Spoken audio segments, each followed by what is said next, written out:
The estate sat like a stone fortress overlooking the neon pulse of Seoul, all dark granite and reinforced glass, the kind of silence that power demands when it wants to insulate itself from the chaos of the streets. Han Jae-won stood by the floor-to-ceiling window, the gold rings on his fingers catching the light as he pressed a secure line to his ear, listening to his lieutenant outline the logistics of a hostile takeover in the shipping district. Then he heard it, sharp, high-pitched and cutting through the layers of expensive soundproofing. The unmistakable crash of ceramic, followed by a child's sob somewhere deep inside his meticulously ordered sanctuary. He cut the line without a word, his lieutenant's report on market shares vanishing mid-sentence as the business of the day lost its gravity. The crying wasn't the loud, demanding wail of a child denied a whim. It was a quiet, suffocating grief that signaled a realization of irreversible loss. Jae-won moved through the wide hallways with silent, predatory grace, his footsteps heavy with a tension born of instincts that knew a disruption in the silence usually meant a threat to survival. When he reached the study, the scene felt like a jagged tear in the fabric of his clinical, minimalist world. His housekeeper was already there, her posture a picture of frantic terror, but it was the small girl on the floor who held his gaze. Min-ji sat hunched in a muted dress, her blonde pigtails trembling as she stared at the floor. Between her small shaking hands lay the shattered remains of the celadon vase, the only piece of his past he had ever cared to keep. His personal enforcer stood like a statue by the window, hand hovering near his holster, his eyes fixed on Jae-won, waiting for the cold, decisive command that usually followed any act of disrespect. But as Jae-won looked at the girl's closed, vulnerable posture, the fury the household expected didn't come. Instead, the sterile air of the room seemed to shift, heavy with the weight of a memory he had spent a lifetime trying to bury. The silence in the study was absolute, a suffocating pressure that seemed to steal the oxygen from the room. The bodyguard, a man named Daeshim who had seen Jae-won order the dismantling of rival syndicates without blinking, shifted his weight, his grip tightening on his sidearm. He waited for the explosion, the cold reprimand, or the dismissal that would cast the housekeeper and her child out into the unforgiving Seoul night. But Jae-won remained motionless at the threshold, his dark eyes fixed not on the broken porcelain, but on the small, trembling shoulders of the girl. Min-ji didn't look up. She was a collapse of pale yellow fabric and blonde hair against the dark wood floor, her small hands hovering over the sharp celadon shards as if she could pull the vase back together through sheer force of will. A single jagged piece, the one that bore the delicate hand-painted plum blossom, lay inches from her knee. Jae-won stepped forward. The click of his Italian leather shoes on the hardwood was the only sound, rhythmic and terrifyingly deliberate. Marilyn, the housekeeper, let out a strangled gasp, her hand flying to her mouth as she prepared to plead for her daughter's life, but the words died in her throat. Instead of towering over them, Jae-won did something that caused Daeshim's eyes to widen in genuine shock. He reached down, unbuttoning his tailored suit jacket, and lowered himself. With a slow, controlled grace, the most feared man in the district sank to his knees.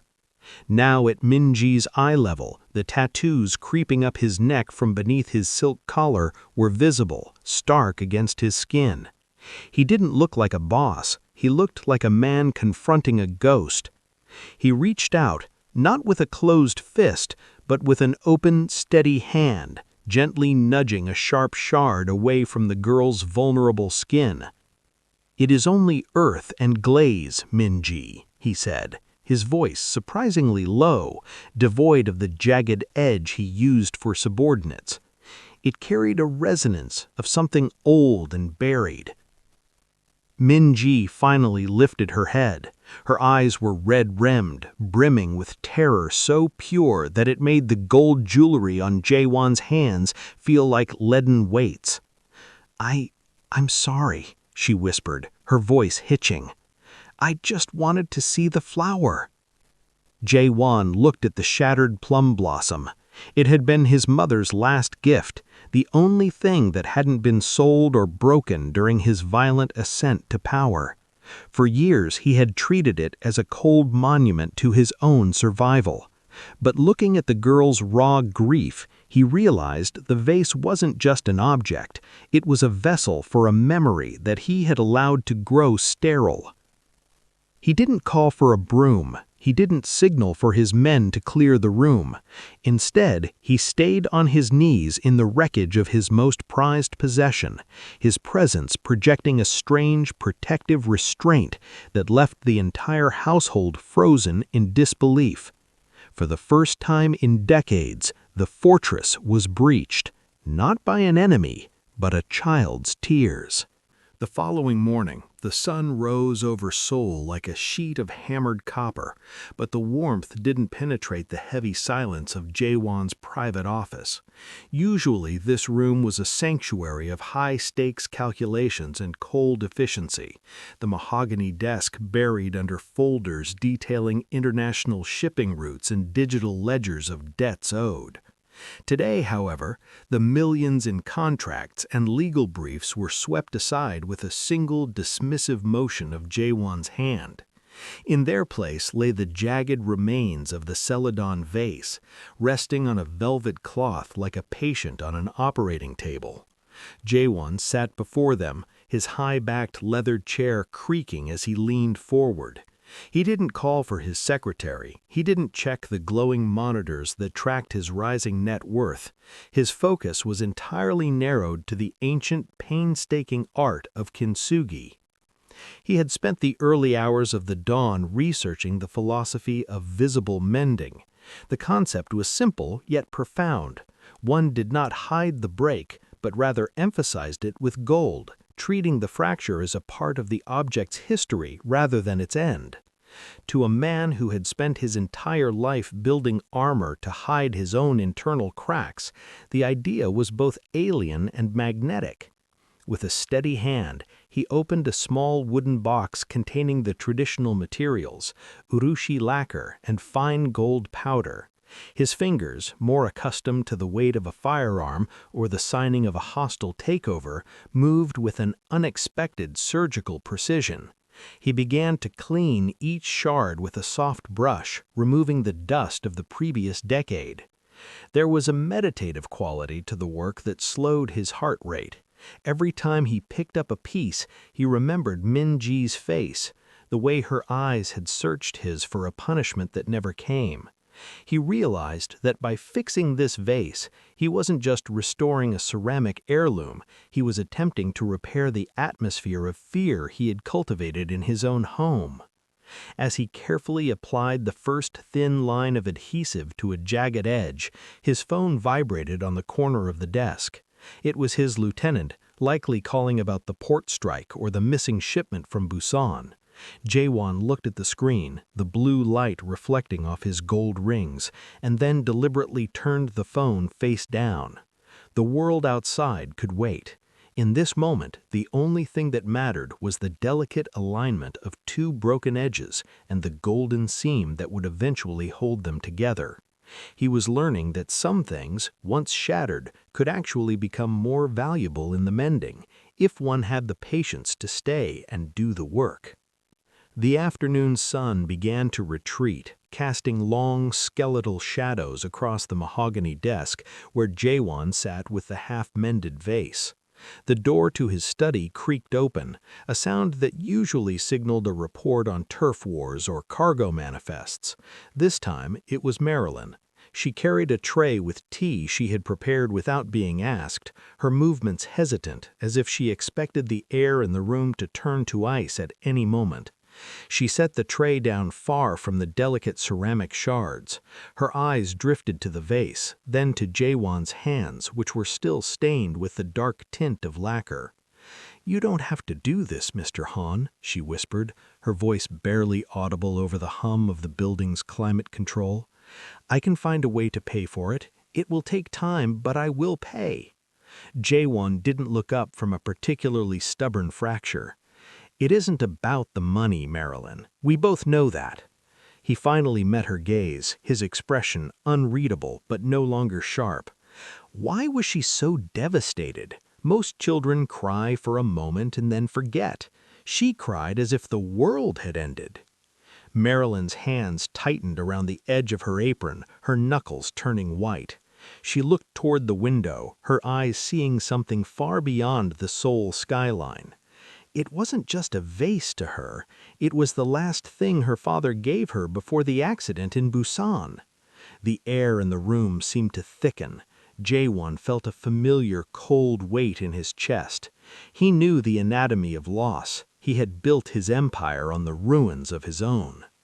"He was a craftsman," Marilyn continued, her voice trembling with the weight of a catastrophic memory.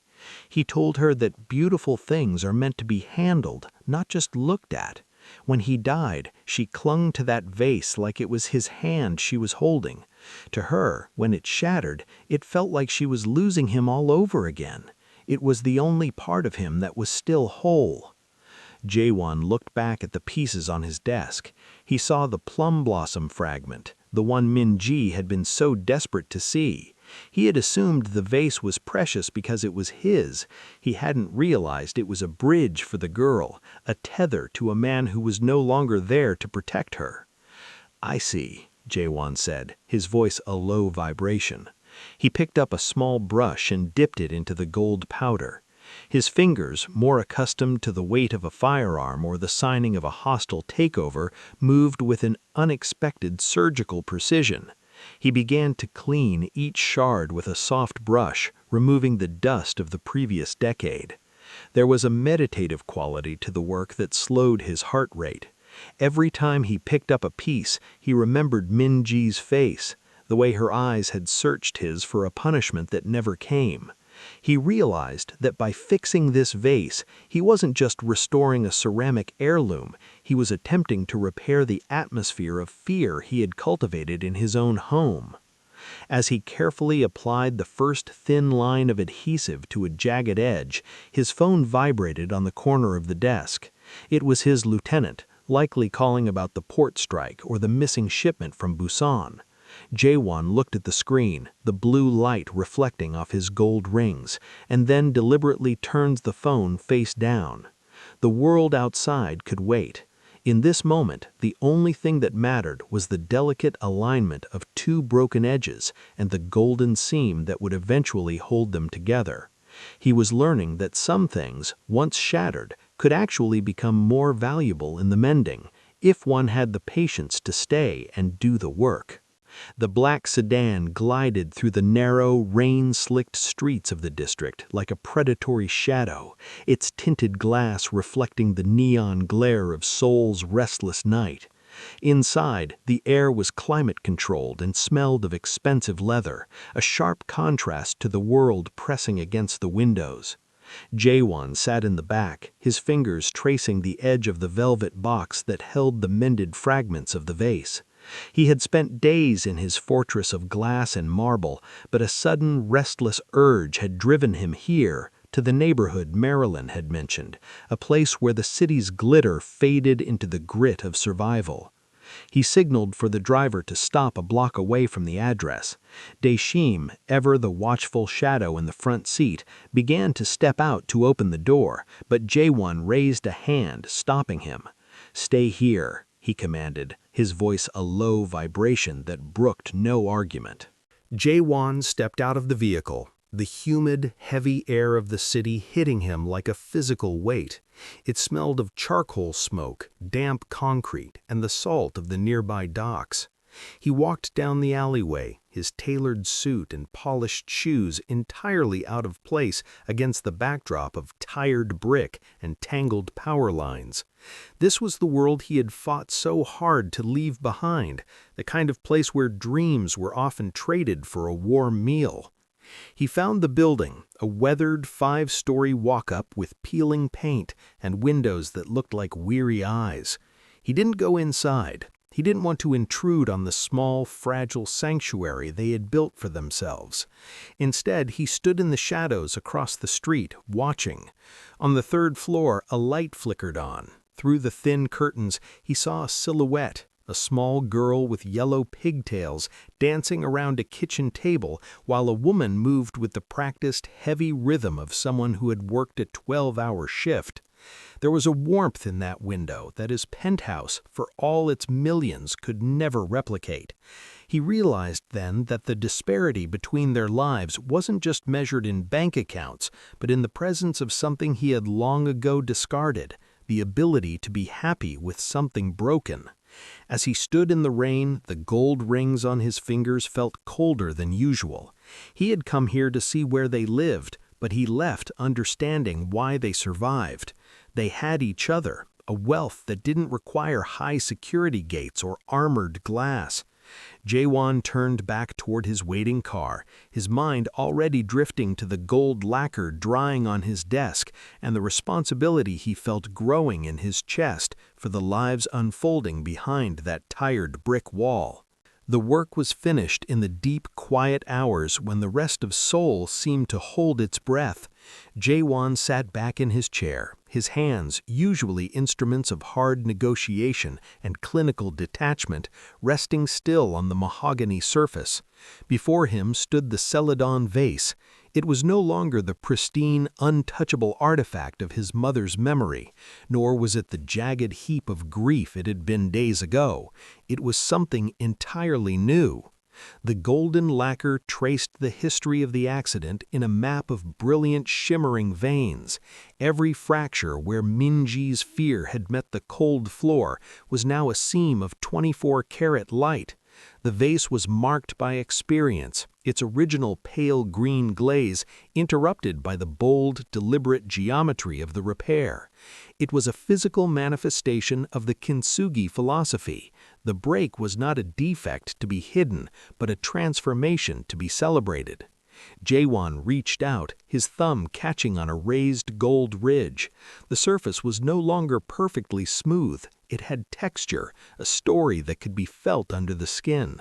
He realized with a startling clarity that the vase was now significantly stronger than it had been before the fall.